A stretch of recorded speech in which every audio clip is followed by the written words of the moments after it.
5, 4, 3, 2, 1. It's time to count down reality TV's most talked about moments with Amanda Bella. Hey, welcome back to Bella Talks TV. This is Amanda Bella, and I have so many things to go over with you guys this week. I couldn't wait to record. If you have been online with me, of course, always, the first thing I'm going to do is make sure I'm directing you over to my Instagram account, because that's just where I'm spending my most energy and time talking about all this stuff when I'm not doing the podcast. So make sure you're over there following me at Bella Talks TV. But if you were on my Instagram yesterday, you saw my saga with my Florida apartment complex. I've been Karening out on them. And the problem is really that I come down here for the season and I do these things like want to record a podcast and also have other things that, that I work on. And they're constantly doing construction and drilling. And apparently I finally found out that if you're also a Giggly Squad person, when I say apparently, I always have to be like, apparently, I always have to reference other podcasts, which I'm going to do a lot today in this episode too, because I have so much inspiration from these other people that I listen to.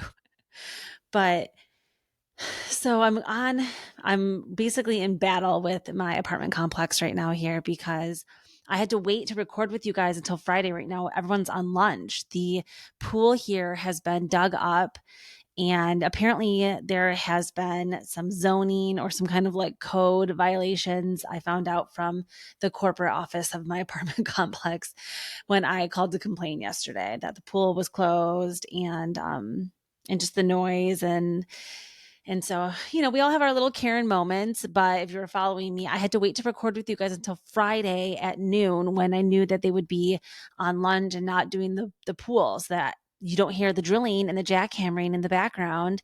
So thanks for being here. Just wanted you to know how much effort and timing and planning that goes in for me to be able to record this, because I love doing it so much. And I also was doing the Lord's work for you guys last night, staying up late. We had a lot of things last night. We had the Southern Hospitality season finale. So that was on. And then at 9 p.m. on Peacock comes out the new Traitors episode, so I had to watch that. And then we also had the Love is Blind premiere on Netflix yesterday, so I needed to get an episode or two under my belt to be able to talk to you guys about it this week. So that and so much more is coming up in this episode.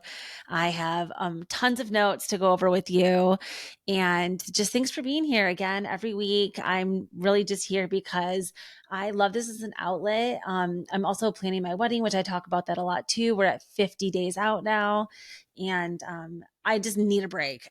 I need a break from looking at pearl gloves and acrylic signs and just floral design. And I never thought that I would be this girl, but I'm fully in my bridezilla era right now. And when I started, I would always be like, oh, I'm going to be bride chila. And I have to say, like, I'm definitely not someone who's going to be really like, too worked up, but there have been a few times now where I have like lost my cool and just totally, I feel like just bombed as far as being a bride chila. So, but here we are today to talk about Bravo, and I'm sure little things will slip in here and there about my apartment or the wedding or whatever I have going on in my life today. But again, thanks for joining me. Let's just get right into it. So one thing I have to talk about with you guys and get out of the way is, let's just talk about a little bit of Vanderpump Rules, because they're actually not in my top 5 countdown of the most talked about moments this week, which isn't like a shocker, because I think we're on episode 3 now, and a lot of people are starting to see, I wouldn't say it's going to be like a flop season. That's so rough to say that about something. I know that they worked hard and they all tried to come with like the best game that they had for this season 11, but like, how are you going to follow up the Scandival season? Like, of course it's going to feel like it's not that great, but we're not back at Lizard Funeral. Like, we're not back at, if you guys know what I'm talking about, when Schwartz had his Lizard Funeral, like that was, I think, 2020. Like, we're not back in this dark age of VPR where the storylines are just so awful, but it is very clear what they're trying to do here. So a lot of people already are starting to think Ariana's had like enough attention, but I don't. I still am, I would never, I use the word stan like as a joke, but I believe everybody has a light and a dark side. Like you can't really believe that somebody is just purely perfect and great in all of their ways. I think everybody, no matter how much you love them as a character on your show, like you have to be able to admit that they're not perfect either and that they have flaws, because everybody does. But Ariana is a perfect, character to me because she is flawed. She is real. She's not like people always want like this perfect victim, this perfect girl to get cheated on. Like, no, she may not have deserved all of this fame and attention. But one thing I do love about her is that she did have a vision for herself and a dream. I think she fell in love along the way. And I actually think Tom did hold her back in a lot of ways. Now that she's free from him, I did actually get to go, or I did get to go see her on Broadway last week. Like it was amazing. So I go back with Chicago already. Chicago, and I think it came out in 2003. I would have been a sophomore, junior in high school. And then my senior year in high school, I actually participated in what is called Junior Miss. It's a scholarship pageant. So it's not a beauty pageant, a la Rachel. Don't worry, I wasn't up there doing like a fake surfboard as my talent. Actually, you know what I did for my talent in this was I did a monologue from Clueless. So that says, again, anything about me. Clueless is my favorite movie. Clueless and Almost Famous, but I would never get It's All Happening tattooed on my arm, even though I love Shishu and I love Penny Lane. But anyways, back to Ariana. Saw her on Broadway. I cried. I go back with Chicago because again, I was in this pageant my senior year in high school, and we danced to All That Jazz. So that's a song from Chicago. I've always loved this movie. Some of my other friends actually danced and did talents to other Chicago songs. So like, I just love that soundtrack. I know every word.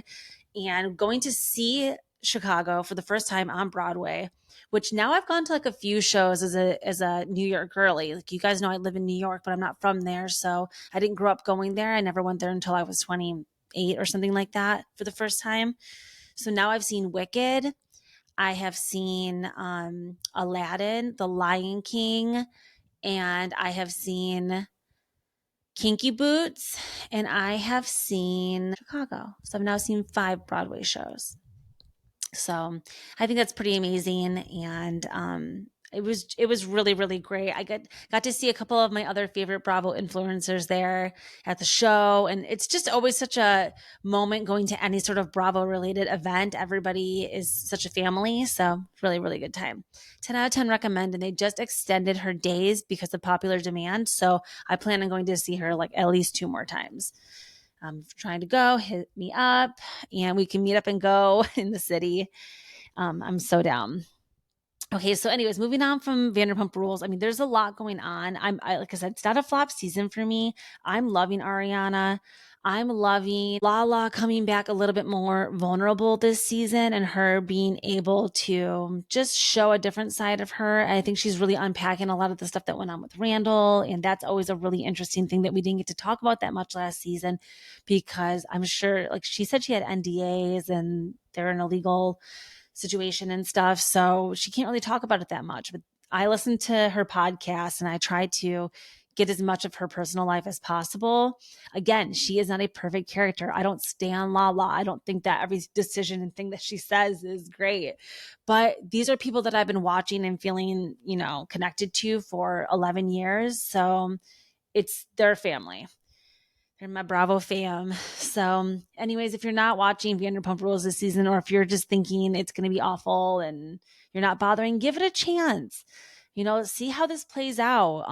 James Kennedy was on Watch What Happens Live with DJ Maddie Reese from Southern Hospitality. And even he was like, you guys just need to watch. Like Sandoval probably is going to just continue to dig his own grave. He's really not having a great season either. Him and Ariana are both coming off like not great. So there's a lot of stuff going on about James Kennedy in the press.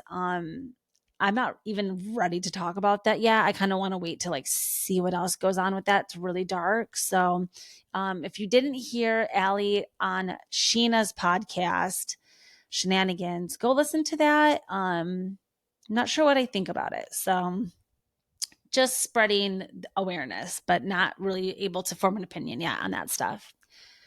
So anyways, that's kind of what's been going on with me and Vanderpump Rules and seeing Chicago and all this fun stuff going on. But let's get into it again. I think I talked about last week. I wanted to get back into this segment of like what no one's talking about. So I just feel like no one's talking about this season's Bachelor, Joey. The season again, like, is it just because we've seen this for so long? Like, I was so into the Golden Bachelor. I think I was probably one of, well, no, there were a few other podcasters out there too talking about it, but I was so into that. I loved the concept, and I think it was great casting, and I think it was a great season. They got married and they're together, and hey, it worked. So we're getting the Bachelorette spinoff that has been confirmed. And I just feel like nobody's talking about this season. I'm watching. I actually binged kind of like 2 and 2, like the first 2 episodes, the second 2 episodes, which these episodes are so long. It was like 7 hours of Bachelor I had to watch.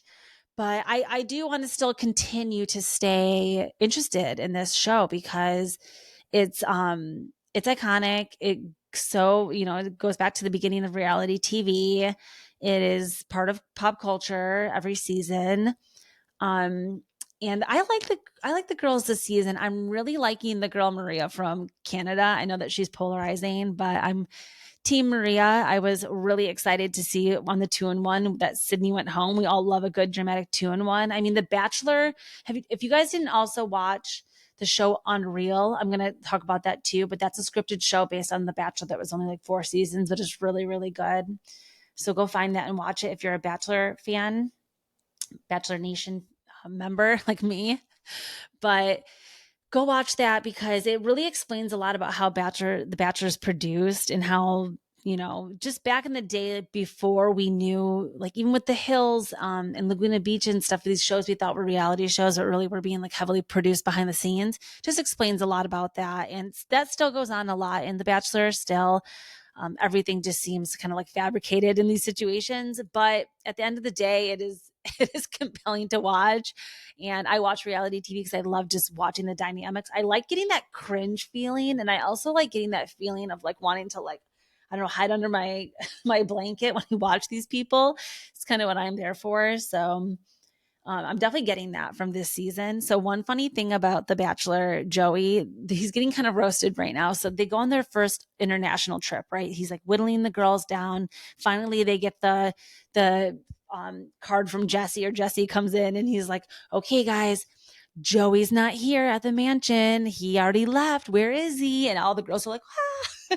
And then he's like, oh, Joey's in Malta. You guys are going to meet him in Malta. And I thought that was so great. That was the first country that they went to. Malta is so in right now. If you guys didn't watch the last season of Below Deck, they were also in Malta. And I actually just booked my honeymoon to Italy, but we were really, really close to going to Malta. My fiance is actually 50% Maltese. So, and Italian. So he's mixed. We ended up going with Italy, but we're going to go to Malta too. That's also on our list. So kind of love seeing that representation of Malta on there. And yeah, his grandma was born there and lived there. So I think it's so cool. I love Malta and I can't wait to go there. But instead, we're doing the cliche Amalfi Coast. I mean, it's not going to be beautiful. It's going to be my first time ever there. I just hate doing things that are like what everyone else does. I'm like naturally rebellious. Oh, we didn't even talk really about emo night and how emo night is like so heavily being it's being so represented. Sorry, I was gonna say reproduced. It's being so heavily represented in VPR. Like this, I'm living for this. Again, please, if you're not following me on my Instagram, Bella Talks TV, go look because it has a lot about. I was posting a lot of pictures yesterday for my emo days, and I'm going to the When We Were Young festival this October in Vegas, and that's an emo festival. And I've been an emo girl since 2004, and to take me back. So I can't even get back into that, but I just love emo night. And again, please go look at my Instagram. So anyways, back to talking about The Bachelor. So yeah, he's getting roasted. So he gets to Malta and they're doing his first little interview and they're like, Joey, what do you think of Malta? He's like, oh, it's great. It's really vintage. It has like a really like old school vibe. And the history of Malta is that it's like one of the oldest countries, in the world. So it was really funny that he said it had an old school vibe and people are just kind of like, wait, is Joey kind of dumb? Like, is he kind of like a himbo? And I don't think he is. I'm sure he's like a really smart guy. He does seem like you know, it's very cliche too to say, or like such a bad stereotype to be like, oh, athletes are dumb, but he is a professional athlete. I think he kind of has that just charm, that dumb charm about him, kind of like puppy charm. It makes me think of Travis Kelce when he had his old tweets exposed and he was like, I just gave a squirrel a piece of bread. Like squirrel was spelled wrong. Oh my gosh. It's so funny. If you don't know about the Travis tweets, please go look. I live for those. So yeah, no one's talking about the Bachelor. No one's talking about the Travis tweets. Like no one's talking about these men. The two biggest bachelors in our nation right now, Travis Kelce and Joey Graziani, or whatever his name is, Grazidelli. And they're both not the smartest, but very, very entertaining. So good. So many things going on this week. The Super Bowl. I hated it. I'm a Detroit Lions fan, so I was really, really hoping that they were going to make it to the Super Bowl, but they were beat by the 49ers. And then I was like, okay, well, naturally you want your team to just win. Like the one that beats you, you would rather see them win because then it's like worth it. But the 49ers didn't win either. There's a lot of conspiracy about whether or not this whole thing was rigged. Did you guys see that meme that Biden put out where he was like, it went just as planned, Chiefs, with like the flames in his eyes? Oh my God. Biden's in on it. So much going on this week. Oh, that's why I couldn't wait to talk to you guys. So, okay. Let's get into my OMG and my LOL of the week too, because those are two big moments too of things going on. So let's start with my OMG of the week. I just caught up with Married at First Sight. So again, I always have to get a little bit of Married at First Sight in. No one really talks about this show. It's on its 16th season, I think, like 17th maybe. Go watch. Like if you're looking for a show this winter, you need a good binge. I'm trying to think of like the best seasons. Start with like the newest ones. You don't have to go back and like know the old characters. So just start with the newest season if you're someone who just wants to see the most current, and go and really get into Married at First Sight. So it's like Love is Blind, but on crack, because they don't get to have an engagement trial period before choosing to get married. They just get married. So the second they meet each other legally, and then that's it. So it is just the most insane show. Now, this season, my OMG moment is Emily and Brennan. They're a couple that have been struggling this season. Brennan seems really closed off to the process and like he's just not into her. And it's heartbreaking because she is awesome. And it just kind of shows like the point of the Love is Blind show too is it's like it's supposed to be about exploring somebody like beyond a physical connection and really trying to build an emotional bond. And it's like not working for some people. Some people are really closed off emotionally, and this is not a good channel for you to then pursue love, probably, because you have to be open to anything that's going to be at the end of the aisle for you. So I don't know. Some people just are not. Brennan seems like he's not into it. Anyways, Emily this week, they go on an ATV. They're on a couples retreat in Colorado, and they go on an ATV tour. And Emily, her ATV slips off the path. It gets caught under a tree, and a branch went under her helmet.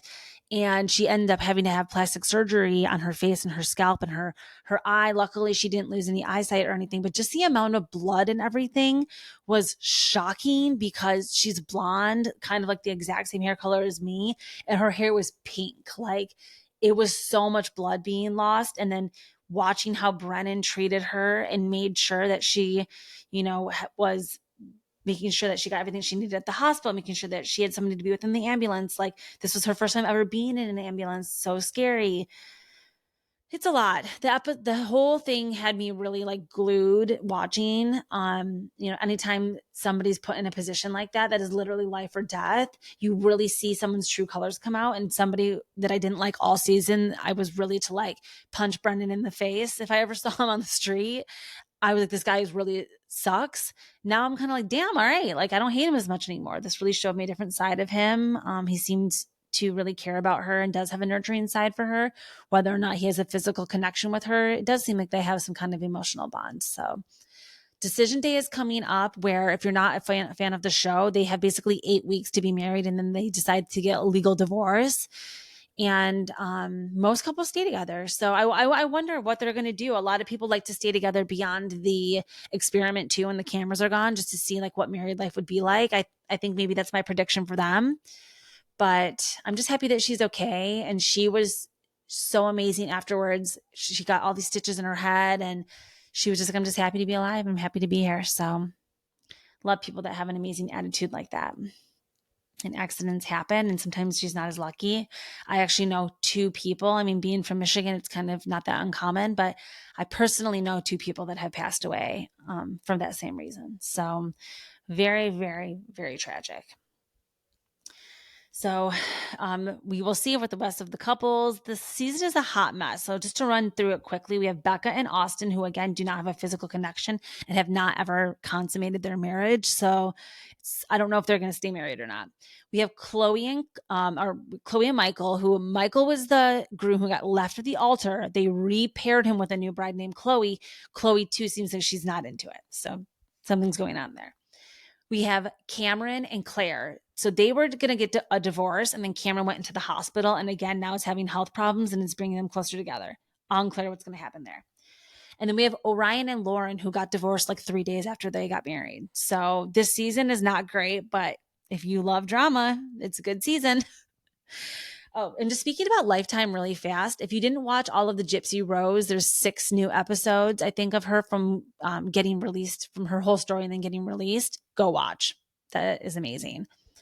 Another show on Lifetime that I haven't had a chance to watch yet is Teresa Caputo. The Long Island Medium is back. And I was so sad when her show got canceled. She is an incredible person, and she's back on. There's like 6 new episodes I have to go watch. So anyways, that's enough about Lifetime and Married at First Sight. We'll move on to my LOL of the week. So my LOL of the week, it was kind of hard to choose. This was like a really weird week, and there was a lot of like bad, sad drama. I feel like reality TV has just always been like kind of in a dark point. But this week, I really had to go with the Real Housewives of Beverly Hills. So Sutton had me cracking up. Unclear if she's just drunk. Is it just comedy because she's being like a silly drunk goose, or she seems really funny. So I'm really just loving her this season. So in this last episode, they get back from Spain, and actually it's funny, Spain and Barcelona were on my honeymoon check. I was maybe thinking about going there, and then them going there made me not want to go there. So it's funny how Bravo can like influence you like that. I was like, yeah, I don't know. It's not really honeymoon vibes after seeing like Merce's ashes get spread there. So not going there now. But this whole episode of them getting back. So specifically in the beginning of the episode, Sutton goes to her riding stable, and she goes to see Santos, her horse that she bought when she was on did she Amazon him? Unclear. She bought him online one night, she said, when she, after drinking, like we all do make these Amazon purchases. So she gets this horse. She goes to visit him. She's never rode him before. So she's going there in hopes to ride him for the first time. Avi, I think you guys know from Avi, if you were at BravoCon, you can see if you're watching me on the video, I'm wearing my BravoCon hat today.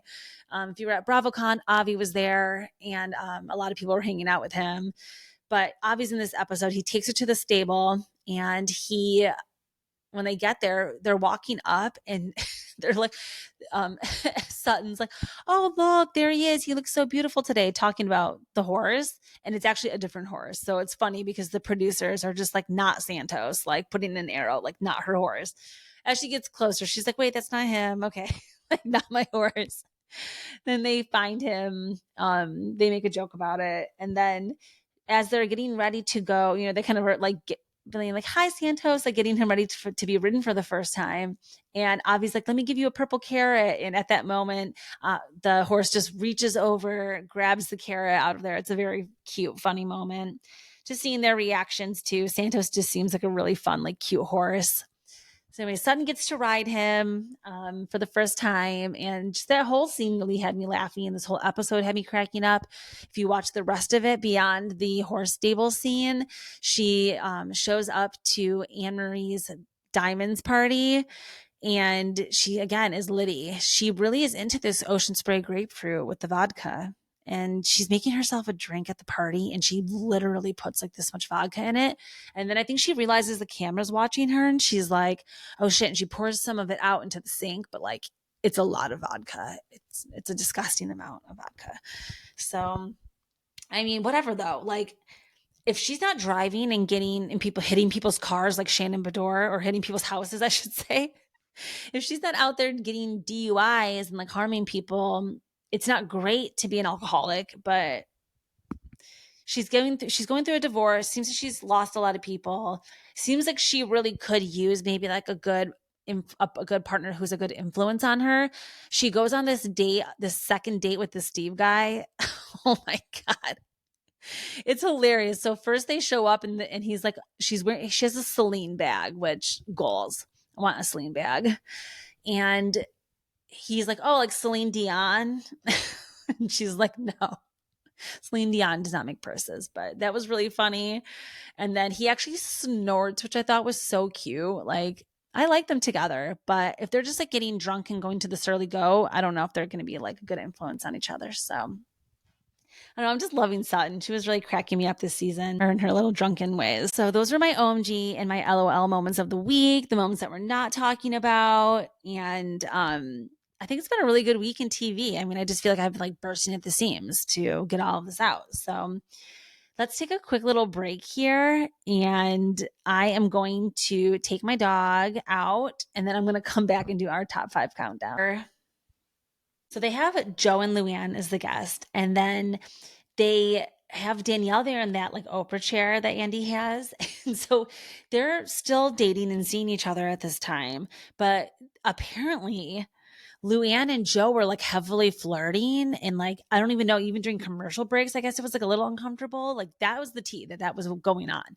So for me, it didn't really look that crazy. Luann flirts with literally everybody. So I didn't think it was anything that insane, but Danielle, as we know, is very jealous. So I think that there was some drama there, and there's some speculation that the rumor that's going to be dropped at the reunion of Southern Hospitality is that it's that Joe and Luann actually did hook up, and that's why him and Danielle broke up. And that's apparently a whole situation too. So Southern Hospitality, so good. I know they're going to get a 3rd season. They have to. That just made me have a little reminder that I saw something about Family Karma this morning, that they were all together. And it makes me so sad that they got canceled. Why did they get canceled? Bring them back. Okay, anyways, let's move on to my number 4. So my number 4 moment of the week this week is actually from Traitors again. So I think I talked about Traitors fever a little bit last week. We're on episode, I think 8 now was the episode last night. So I think we have 2 left. I can't handle it. I can't handle this. So, but the number 4 moment was the moment when Kate got recruited last night. So we go through all of this drama of getting Parvati taken out as a traitor. And Peter's, flip-flopped at the last minute, and he starts going for Phaedra. And honestly, Trishelle, she did a really, really good job. Like, I'm not a Trishelle fan, but I kind of like am appreciating her in this moment, especially as a reality TV icon. She really killed this challenge. I didn't know that she also won Fear Factor. She was going through that tunnel with all those bugs and stuff. Like, all the other women got left, and got $1,000 deducted from their pot because they couldn't handle the challenge. Trishelle really killed it. Her and Sandra were the only women that completed it, I think. So they're amazing. And they're also just both reality TV legends. I think that they have chances both to win this as faithfuls. So we will see what happens with them. But they really start coming for Phaedra too. Everyone starts coming for Phaedra this episode again. And it's really hard to watch. And you're just as you think, like, shit, what is she going to do? In the last moment, because Parvati gets taken out, she is the last traitor left. She gets to recruit somebody, and she chooses Kate, which is such a good move. I had chills. You know that meme where it's like the skeleton, but it's like the fiber optic skeleton, like holding like the globe? Like, that's how I felt in that moment. I'm like, she did it. She unlocked like a new level of this game. She is so good. And she is really funny too. Like, when Kevin called her out with the twitchy eye, I'm like, not the twitchy eye. It's actually a good point, especially when Trishelle was saying how being a poker player helps her really read people's facial expressions and stuff. She's smart. She's doing good at this game. So even if her over being really dramatic about not getting her fire lit and stuff, it worked. She didn't get eliminated. They murdered Bergie, and she's still here, and CT feels more aligned with her. So it's interesting how this game really can change day to day. So that was the number 4 moment of the week. I loved when Phaedra goes, "We're going to become a murdering duo." That was the moment. Okay, so number 3 moment of the week, the Love is Blind premiere. So here we are, season 6. Nick and Vanessa Lachey are back. Now, if you guys remember, they've been getting roasted for a while, ever since Vanessa Lachey was wasted at the live reunion. You guys remember when they tried to do the Netflix live reunion, and it was it was a total bomb, and then it was delayed an hour, and by the time they actually got the broadcast going, Vanessa was drunk. She got roasted for that. She always just asks the worst questions. They really need Tan France, I think, personally, to do these. He is such a good Netflix reunion host, but he has drama, you guys, with Bobby, right? It's so sad that that's the reason why Bobby left Queer Eye. I haven't even finished the new season of that. There's been so much good TV that I haven't even gotten back to that yet. So yes, sorry. So back to my number 3, the number 3 moment again, Love is Blind premiere. So Nick Lachey, did you guys also see that cringy TikTok of him where he's like trying to do this like a cappella version and he's like singing on his couch and it's so bad? Please go Google Nick Lachey TikTok singing if you need a little smile today. But this, I'm really liking this season so far. So I stayed up a little bit late last night after the Traitors to watch this because I didn't have time during the day yesterday. And it was a really good premiere, better than I thought, because I did not love the last season between Lydia and Milton and all of this other drama. Oh, I hated the Houston season. So Charlotte's already off to a bang. We have Michael, who by far is already like the most insane character. Like there's always one. He reminds me actually of some certain people that I know, just like that awkward personality. And it's a mix of like, I'm smarter than you. And he looks like he maybe has some money. So it's like, I'm smarter than you and I have money. So I'm going to judge you a little bit, but also I'm awkward and I'm really aware of the cameras. And there's like a weird, he's just got a really weird vibe about him. But he instantly starts connecting with AD, who is Amber Desiree. So him and AD start hitting it off. And as soon as he starts getting into her, you're like, damn, this guy's really cute. Like he starts to become like a little charming and you're into him. But immediately it starts to become almost like Dahmer vibes, which is a really harsh statement and a harsh accusation to make. But like it's that same thing of like, okay, this guy is that kind of like awkward, cute, charming, but like then he starts to say these weird things that give you just like a weird feeling. And AD starts noticing that she overhears that what she's being told by him, he's also telling other women. So spoiler alert that's in the 2nd episode. And I'm not really sure what to think about Michael and AD now. So AD also has a connection with Clay, and he tried to find out what she looked like, and that's giving me Shake vibes. If you guys know from the Chicago season of Love is Blind, when he also tried to ask the girl, would I be able to put you on my shoulders or would you be too heavy? Trying to find out what the girl's body type was like. Hello, that's not the point of the show. The point is called Love is Blind. Don't talk about appearance. I don't even like that AD asked Michael about race. She basically did bring up that she's Black. And I don't think that is supposed to be the point. If you guys remember season 1, Lauren and Cameron, they never exposed that one was white, one was Black, and they're still together. So I think that you have to really take the experiment for what it is and treat it as Love is Blind. So I'm interested to see how this love triangle plays out. I'm not like super in love with a lot of the other people on the show yet. I think that this is the most compelling storyline so far, but we'll see things unfold. Really good premiere. So getting on to my number 2 most talked about moment of the week, we have got to talk about Portia Guabadia, aka Portia Williams, aka Portia Stewart. If y'all remember, if you guys go back that far, do you guys remember her first husband.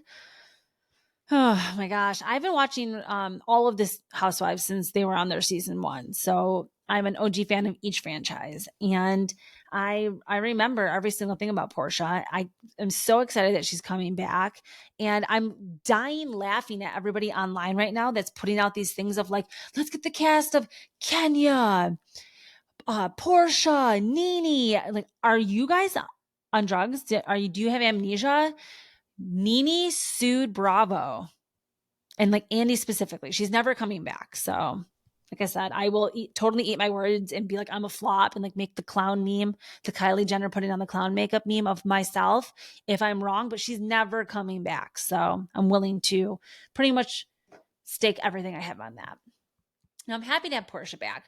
Portia didn't do these things. Portia didn't leave on these terms. Portia didn't bit the hand that fed her and made her. So I'm happy to have her back. And I'm happy to see what's up with her and this new husband, because you guys remember that was messy as hell too. Fallon, the housewife, and Portia stole the husband. And she's going to have to talk about it. You know Kenya's going to talk about it. You know Kenya's going to bring it up. She needs a new person to fight with. And they needed to keep this show going. It was on life support. So I'm really excited for this new season of The Real Housewives of Atlanta. Not sure when it will be filming, premiering, all of that stuff, but I'm excited to see where it takes us. Oh yeah, and bye Candy. Candy had a really good run. It was time for her to go though. She was the longest running housewife of all time. So amazing. I'm snapping to her. Okay, so time for my number 1 moment of the week. I couldn't wait to talk about this with you guys because I just feel like even just being in Florida right now, I almost just feel like at any moment I could see Larsa, and I'm constantly like, I'm going to be going to Miami next week with my mom when she's in town visiting, which is just 30 minutes away, but I feel like I'm just hanging out downtown in South Beach every day. But I'm going to be on the lookout for all of these ladies because I just am praying that I'm going to go to some of these restaurants or do something. Like I need to run into one of them. I need to see Lisa. If I see Lisa, Alexia, maybe I'll go to Alexia and Frankie's beauty bar and get my nails done. Like I do need to get my nails done. That'd be something fun to do with my mom. We'll see what I end up doing, but I'm living for the Real Housewives of Miami. So again, here we are. Number 1 moment of the week is Larsa and Marcus, their Super Bowl breakup announcement, their Valentine's Day makeup announcement. And here we are today talking about the latest development, which is apparently Marcus had an outburst at the reunion that was so bad that is causing all of this tumultuous up and down roller coaster toxicity. So we don't know what this is yet. The reunion we know that this has been filmed. I'm interested to see like what specifically is going on with Larsa that would make him get so heated, because all of the drama that she had this season was very valid. And the stuff with Gertie and her cancer, like what the hell was that? Just her, kind of being on the wrong side of history for the most part. And maybe, I'm not sure, like she didn't get into anything that deep that didn't have to do with Gertie. So I guess that's maybe what it's going to be about. So we will see. I'm really, really loving Kiki. We have to circle back to that because I wasn't like the biggest Kiki fan. And then she really won me over on the gondola ride from hell episode. So whatever's going on with Larsa and Marcus. So, okay, you guys know I'm a Chicago girly. Like I lived in Chicago for 10 years and Bulls culture and Michael Jordan and all this stuff is just kind of like embedded in you. So after all of the time that I spent living there, I just became like a fan of the Michael Jordan franchise and being interested in them as a family. And when Larsa started dating Marcus, like, I don't know, for whatever reason, that really blew me away. Like, okay, what people don't realize when she's like, oh yeah, I didn't really know Marcus. Like he was so much younger than me. Like, yeah, they didn't really like know each other, but she knows his dad. Like him and his dad vacationed together, spent time together, spent holidays together. I'm sure that's weird. So that's basically her best friend's son. So yeah, she didn't know Marcus like that, but it was really close with Michael Jordan. And clearly, being married to Scotty for those many years, even though Michael and him had a tumultuous relationship, you can tell Michael Jordan is a narcissist to, I don't even know like how much more of a narcissist you could be probably. Did you guys watch that whole series? yeah, he struggles from a lot of stuff too. So it's not like the Jordan, empire is perfect either. So there's a lot of problems there and a lot of things that go on. But that is my number one moment of the week. You guys have got to, I just have a lot of opinions about this. I really want to see how this plays out. I was so happy that they broke up because I thought Larsa was having a moment of like something happened between them. Maybe he was like supposed to propose by Valentine's Day or something and hadn't, or I'm not sure what exactly could have happened where there was maybe an ultimatum because I know she really wanted to get engaged and like secure that bag. But she didn't do it. She kind of flopped on the bag. She fumbled the bag, and now I think she's trying to recover the bag, but I think it's gone, and we're just gonna have to see. I can't wait for the reunion again. How beautiful were all of those ladies? That was like my favorite reunion looks of all time. And just yeah, so much going on with that. So I will be keeping you guys posted. I will be definitely back again next week with another episode. Hopefully I will have a guest for you guys next week. I'm hoping to be able to spend a little extra time recording Monday and Tuesday because this is what I really like. I love doing this. I love coming here and having this chat with you guys every week and just keeping it casual and just keeping it kind of like a little FaceTime. And I just really appreciate you guys. So again, just a reminder that I do the video now. This will be up on my YouTube. So go search Bella Talks TV YouTube and you will be able to watch last week's and this week's episode. And please make sure you're following me on Instagram, of course, Bella Talks TV. Find me in my stories every day, just talking shit about Bravo celebrities and other things going on. And also stay tuned for more bonus episodes and things coming up in the future. Please be sure to rate and review wherever you're listening, YouTube, Apple Podcasts, Spotify. Please make sure that's how other people can find me. And just leave a review with your favorite part of the structure of the show or maybe something that you like about me. Or even if you just think my dog is cute, please just leave some kind of positive comment so other people can know to listen. And know that I'm here talking all things reality TV every week. I'm trying to stretch this out every week as much as possible, coming to you on a Friday afternoon because when most people are taking the afternoon off, I'm trying to be here to give you the most latest update on everything before you go off for the weekend. So again, Bella Talks TV signing off, and I appreciate each and every one of you for being here. Have a great weekend, and we will talk soon. Ciao, Bellas.